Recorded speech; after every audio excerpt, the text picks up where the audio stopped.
यतिकै पछाडि तान्यो भने पिगरमा जान्छ भन्नुभएको कहाँ हुनु क्लच खिच्नुपर्छ नि त हो 2मा जान्छ हो यसरी अब मलाई यो उमा 4मा जस्छ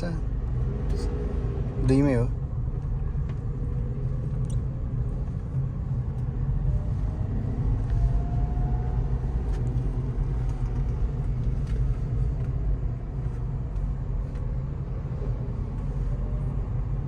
नजानेसम्म त धेरै गाह्रो हो है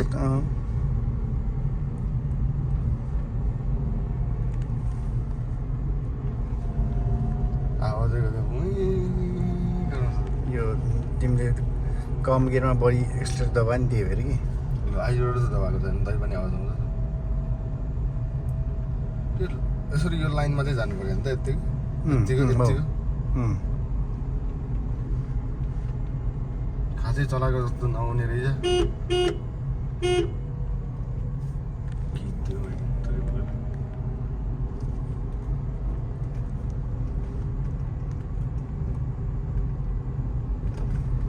स्टियरिङ चाहिँ एकदमै सफा हुने रहेछ त